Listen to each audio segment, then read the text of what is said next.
everyone. I'm Susan Huckle, and here's what's happening in LA this week. On a special field trip to the police academy, the LAPD was joined by a group of children whose lives are impacted by cancer. It's a meaningful trip for the kids, but they are also inspiring to the Los Angeles police. We're at the Los Angeles Police Academy, our Legion Park facility, and this is the 19th year we've been able to celebrate with the Sunshine Kids, a nonprofit organization that brings kids from around the country to Los Angeles for a week to be able to give them a view of Los Angeles, Disneyland, Universal Studios, and so many other iconic sites here. To a person, we've heard year after year that of all the great things they get to see here, they really enjoy this as much as anything else. They have for years hosted Sunshine Kids Foundation Children with Cancer on this magnificent day that brings so much of the community together to create an impactful day for the kids outside of the hospital walls and allow them to form friendships with each other and also introduce them to the incredible things in the community that law enforcement does. When I look out and I see all of your faces, I see bravery, I see confidence, pride, and compassion. The inspiration we get from watching people who are going through significant life challenges and are staying positive and are moving forward, or working with their doctors, working with their caregivers and parents to be able to have successful outcomes down the road. And when you put it in perspective and see what others are dealing with, I think that's healthy for all of us to be able to appreciate what we have. I got to talk to the riders of the police horses, which was really interesting, and he was talking about how they're trained differently. They have a narcotics dog, and that was really interesting about how he's already 7 years old and still doing fine. They have a few robots that they use for safety precautions and a diving unit over here that I'd like to get to at some point. We've gotten some incredible letters from kids who have participated. And these are kids that have participated years back, and just some of the quotes and the things that they had mentioned about this special day, these few hours, the impact that it made on them moving forward and how they live their life in the future, battling cancer and moving toward adulthood. It's just an incredible experience. It's for kids who have suffered a lot and had a really hard go of it. And it's a really cool thing to experience and cool thing to help with, because it's a nice way to balance out the hard times. By being sworn in, hopefully they feel a part of the Los Angeles Police Department. It's an honor to be able to have the young people who are members of the Sunshine organization as part of that. It's a really, really noble cause, and it's cool that they care too, because there's a lot of people who couldn't and wouldn't, and they do. So it's awesome to have that.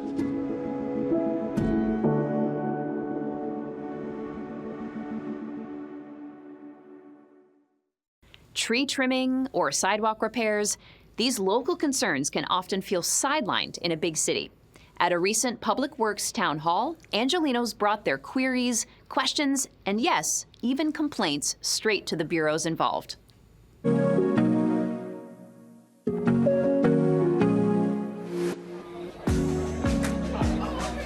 The Board of Public Works and the Department of Public Works are here at Augustus Hawkins High School, located in Council District 9, for our Public Works Town Hall with Councilmember Curren.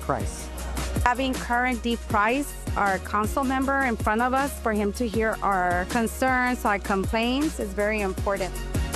We hear from all of our residents issues related to our lights, our sidewalks, streets, trees, everything that encompasses infrastructure. And we have all of our bureaus here in one sitting. So you have a one-stop shop opportunity to get your voices heard and to get many of your answers related to your 311 questions as well. Good evening, everyone. So this is the first town hall of this kind here in Council District 9. but with the new Board of Public Works here at the City of LA, we're going around the city in all 15 council districts to present our ideas and listen to our constituents. And we're so excited to be here at Augustus High School in CD9 to listen to some of the concerns related to public works. And our next one will be in November, hopefully in a neighborhood close to you. So please follow our social media and our website for additional information. And we are here to serve. And so if you have any questions, problems, or concerns, don't hesitate to contact the council office. And the next town hall could be your chance to connect with Public Works. There are many barriers to re-entering the workforce after serving a prison sentence. A recent job fair at Los Angeles Mission College was all about knocking down some of those barriers and supporting those seeking a second chance. So today we are having a second chance job fair for individuals who are justice involved and have been on probation or parole and are looking for that second opportunity back into the workforce. So currently today my involvement with this program would be I'm here to assist the participants that come in looking for a job. We have more than 10-15 employers giving job opportunities to individuals who come in looking for employment. We also provide help and resources for people who want to continue or start a trade. They just need to know what they want to start, and we're here to help. Estos eventos son accesibles para todos. Por ejemplo, este programa es para gente que ha estado involucrado con el sistema legal, pero aunque este programa sea específico para eso, todavía recibimos a cualquier persona que está buscando por servicios, especialmente servicios de empleo. Este lugar es amable, aquí todos estamos para servirle a ustedes. Los invito para que vengan y nos conozcan y que reciban nuestra ayuda, nuestro apoyo. What we do here is we're trying to empower individuals through the power of work. Some individuals have different types of barriers to employment, and what we do here is we assign them a case manager who will help them with assisting them with their barriers, whether they're experiencing homelessness or their re-entry and they're trying to get some type of expungement or trying to find a program that better suits them. Along with the help of EWDD, we want to make sure that we're able to help them become self-sufficient, help them land a good paying job and then be able to support themselves. A mayor executive directive will help in LAPD hiring. The Diane Watson Corridor is named for the retired Congresswoman, and a rapid response relief grant from Councilwoman Monica Rodriguez. These stories up next on CityBeat.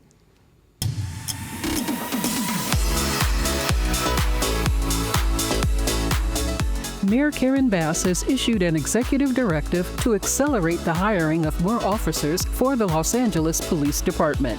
The directive will establish new protocols between the LAPD and the LA City Personnel Department with the aim of completing officer selection within 180 days.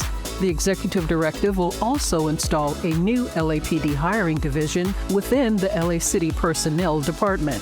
Councilmember John Lee, chair of the Public Safety Committee, said the directive will ensure efficiencies in LAPD hiring and align with commitments to a safe city. Currently, the LAPD has over 8,000 officers, around 2 officers for every 1,000 Los Angeles residents. For more information, visit mayor.lacity.gov/press. Councilwoman Heather Hutt announced that a portion of Coliseum Place from Victoria Avenue to Crenshaw Boulevard will be co-named as Diane Watson Corridor. Diane Watson is a retired congresswoman whose legacy led to significant advancement in civil rights, healthcare, education, and humanitarian efforts. Watson was the first African-American woman elected to the California State Senate, and later she represented the 32nd and 33rd California congressional districts. Though retired, Watson continues to advocate on behalf of vulnerable communities, with her next focus being to protect seniors from financial exploitation and fraud. For more information, visit cd10.lacity.gov. Councilwoman Monica Rodriguez announced that she has secured funding to replenish the grant relief program for those impacted by ICE raids in her district. According to Rodriguez, the relief program is for individuals and families she represents who have faced financial hardship due to current immigration activity.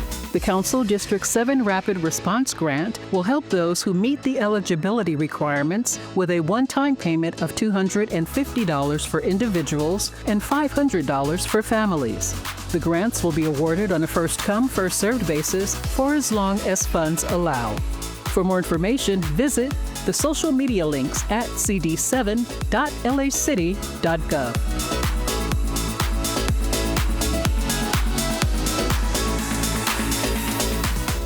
Since LA's inception, multiple cultures have been intertwined with the city. Councilmember Ulises Hernandez led this year's city celebrations of El Grito and Mexican independence, addressing the current challenges and meeting the moment with joy.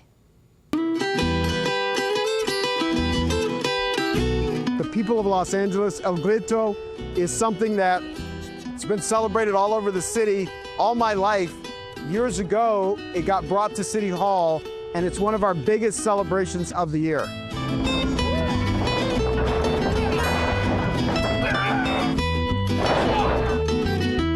Events like this just really underscore the opportunity to come together and the importance of coming together as a community.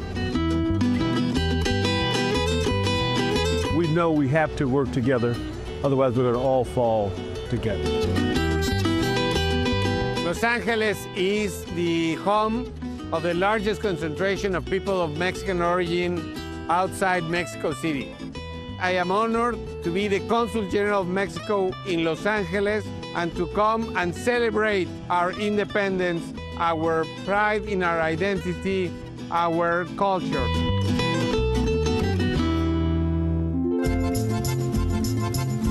Today, for the city of Los Angeles, I think it's so fitting that one of our toughest Mexican Americans on the council, Ulises Hernandez, is running El Grito this year, a year where there's so much fear, so much uncertainty, and so much creative thinking related to how we protect our community nowadays. But today was supposed to be a day of celebration, a day of happiness, and we're making that happen. The diversity of our city is seen in the folks that are here, and I'm just happy to be a part of it. Much congratulations to Council District 1, Ulises Hernandez. We've had over 12 weeks of federal immigration raids on our city, and we wanted to show today especially what it looks like to resist, and that is through joy, through culture, through food, through being in community. That's what's gonna refill our batteries so that we can continue this fight to protect our communities here in Los Angeles. ¡Viva México! ¡Viva! El himno nacional en posición de firmes. Viva la Resistencia, which is, long live the resistance. It has a new meaning now. It's stronger than ever that we reinforce that belief. I think it's a really beautiful event, especially to have in the time right now. I know that a lot of people were scared to come, but I wanted to show that, I can be here and represent the people who may not have the ability to have come. And so, yeah, I'm really glad that I was able to show up and that they had such beautiful music, such beautiful food, and the people were really, really amazing.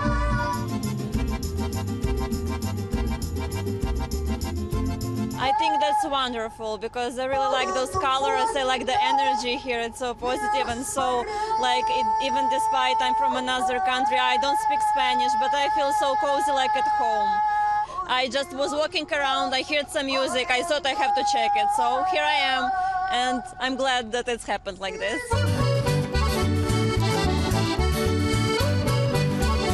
We should keep fighting for our rights because we made a difference in Los Angeles, the Mexican community, because we're here to stay and we're going to continue making and building and making Los Angeles beautiful. I'm really proud that as a city, we're continuing to show up for our community, even with moments of celebration, because this is what they're trying to erase and stop us from doing. They're trying to prevent us from being authentically who we are. And this event, with everyone that's turned out, is a reflection that we are in fact here and we will stay here.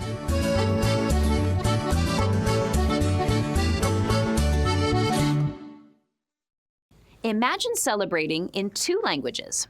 That's the joy of the Los Angeles Libros Festival held at the Central Library. This family celebration of bilingualism puts pride at the heart of Latino heritage. The Los Angeles Libros Festival is a fabulous festival for the whole family. It's a celebration of bilingualism for all Angelinos, where we redream and celebrate en dos idiomas. It's so important to celebrate languages, to be able to share music and community in English y en español, because esta ciudad, not only this city, but this country is bilingual, bicultural, and that's what we bring. Adios, amigas, que estén bien. We want to make children feel excited about learning a language and feel proud of their heritage. This is very important because this is also a celebration of Latino culture and the Spanish language. With almost half of Angelinos being Spanish speakers, we think it's very important to celebrate both English and Spanish for those of us who are bilingual and for those of us who want to be bilingual. Even just a few words in somebody else's languages creates connection. That's why not only do we speak English and Spanish, but we've been learning other languages like American Sign Language. And with one finger on each hand, we sign friend. This is the sign for friend in ASL. So I came for the Libros event. I was really excited to see what's been going on and discover new books, as well as connect with the community. I came all the way from Santa Clarita because I really wanted to see Silvia Moreno Garcia speak. It's a free event. It's a great crowd, and it's a bilingual event, so I get to speak in Spanish and English, which I don't get to do a lot in Canada. Hola. Hola. Hola. Esta es una celebración del idioma español y del bilingüismo, porque a veces los niños tienen una época que no les gusta hablar español, pero aquí celebramos el español, celebramos la familia, celebramos nuestra cultura y es un lugar para todos, porque la biblioteca es para todos. Y por eso los vemos aquí en el Los Angeles Libros Festival, where we redream and celebrate en dos idiomas. I would like to invite everybody to visit your local library and get a library card. It's easy, it's fun, and there are a lot of books, both in English and Spanish, audio, digital, and physical formats. A summer celebration in Hermon Park where Councilmember Isabel Jurado hosted community members. Together, they acknowledged how different the summer has been, while emphasizing continuity and solidarity in simple celebrations. This end of summer celebration here in Hermon Park in Council District 14 is so important for our communities. You know, our 4th of July events were postponed in part due to the ice raids, and this was a symbol of us getting together, showing that we're going to stay strong and be brave in light of all that's still happening in our communities, and really a coming together for CD14. This area is so important to me because I grew up here. I am a Angelino true and true. My entire family has grown up here since we were little kids, and it means so much to see the different amazing parks and everything that goes on in them. And we, myself, my family, we've been coming to not only this park, but all the parks within the Council District of 14. And this is home to us. You know, if it wasn't for programs like this, we wouldn't have been exposed to so much music and community that now makes me personally want to give back. So Create Now is an art-based nonprofit. What we do is provide free art programming for underserved youth all throughout LA County. We've been doing this for almost 30 years now. And today we're out here with our biggest mural board that we've ever done before, allowing kids to paint on it and to see our new mascot characters that we're developing, on top of giving away Squishmallows. All the kids love Squishmallows and they love what we're doing. You like painting? I'm here singing with Pacific Opera Project, and it's very important for people to come out and support their local government and take part in the free events. It's a time where you get to see locally what artists are doing, such as opera companies or small businesses, and it has been a joy to come out here and sing for the community today. I fully encourage, all these events that are going on. I think it brings us together. It brings different communities together. It makes us more stronger. You can tell that a lot of this community, we care about each other. We all facing the similar problems and issues, and the more that we can do for our most vulnerable people in our communities is even better. That includes a lot of small businesses that, are facing outrageous rent increases, besides the fact that sales are slow with the current ICE rates. So I took this as an opportunity to promote my store and to have a couple of sales and also give out some free items for the community. It is so important for you to join us here this year, next year, and the years to come with your family, because this is part of the community, and this was not only what drives the artists, but brings us closer together. We are so excited to share this experience with you, and we hope that next year you come on by.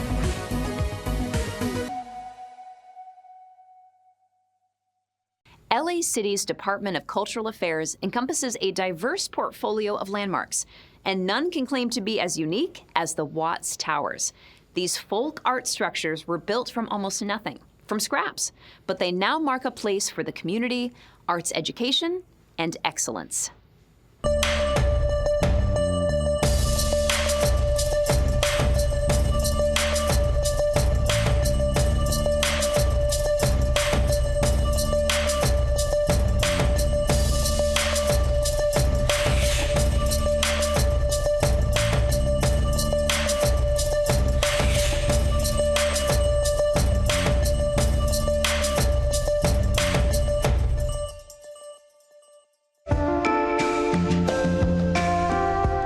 It's very hard to describe the Watts Towers. It's just a major piece of folk art. It has colors and glass and shells and rocks and all recycled before it was vogue to recycle. I was out doing a tour one day and we had some of the elder ladies on there. Oh, that's my plate, that's my cup. It's wonderful to see them go through and show that ownership. The history of the Watts Towers is over 100 years old. Simon Rodriguez started building these towers in the early 20s. And over a course of 33 years, the towers went up. And from there, this grassroots effort in providing arts education grew. Classes were started in 1961. Lucille Krasny taught the first classes on the burned out foundation of Simon Rodriguez's house. The Watts Towers Art Center, we're now 64 years old. We're now 64 years old. In 1970, they were able to build this art center that we're in now. In 1975, the city of Los Angeles took over. The Watts Towers complements all of the artistic people that come from Watts. More artists come from this area than any other place in Los Angeles. And we can say that we have access to master artists here. We have access to master musicians to teach our young people here. One of our mottos is we don't do mediocre because we don't have to.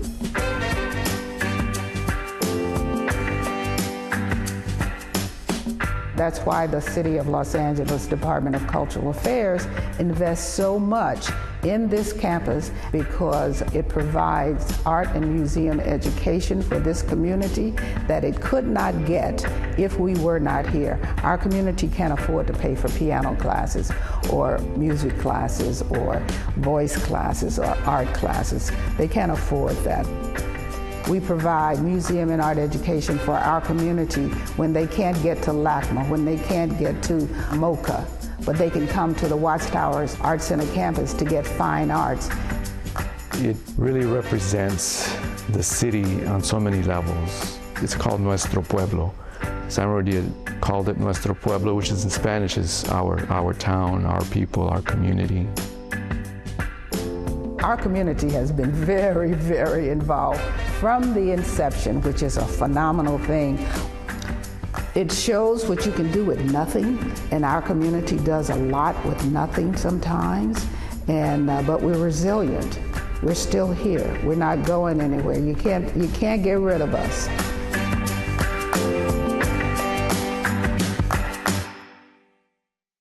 In this week's Things to Do, art in the heart of the valley at the Resistencia Rising Art Walk. Celebrate 50 years of Jaws with a screening and party. And head to El Pueblo for the Muertos Art Walk. All this up next on Things to Do.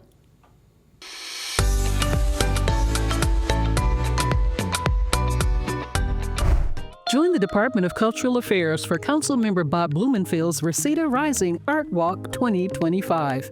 Head to Sherman Way in Lindley for this all-ages celebration in the heart of the West Valley. Enjoy a wide variety of artwork on display, from projections and installations to costumed figure drawing, live painting, and an aerosol station. Local artists will be presenting their work for the community to appreciate. Enjoy dance and DJ battles as well as music performances. Support local artists and organizations, food trucks, and street vendors. Experience all this year's Resistencia Rising Art Walk has to offer on Saturday, October 4th from 5 p.m. to 10 p.m. For more information, visit resistenciaartwalk.com.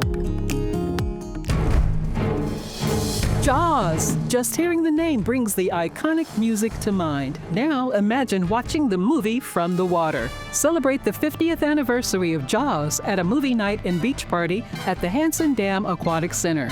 Join Councilwoman Monica Rodriguez at this free movie screening on Saturday, October 4th, where there will also be food trucks, kids' activities, and more. Dip your toe in the water for Jaws movie night and beach party on Saturday, October 4th. Doors open at 3 p.m. and the movie screening begins at sunset. For more information, visit cd7.lacity.gov. Join El Pueblo Historical Monument and the Olvera Street Merchants Association Foundation for the annual Muertos Art Walk. This event showcases the work of over 30 local artists in the run-up to the cultural celebrations for Dia de los Muertos. Enjoy original artwork, jewelry, accessories, clothing, and more at vendor stalls in El Pueblo, the birthplace of Los Angeles. Join in the celebrations at this family-friendly event, which will also feature live music and performances. Head to the historical heart of LA for Muertos Art Walk on Saturday, October 4th from 10 a.m. to 7 p.m. For more details, check out olveraevents.com. And that's a look at some things to do.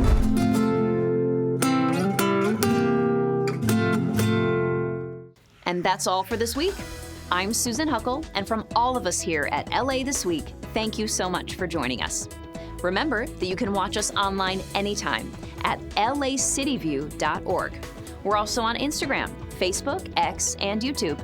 See you next time for more LA This Week.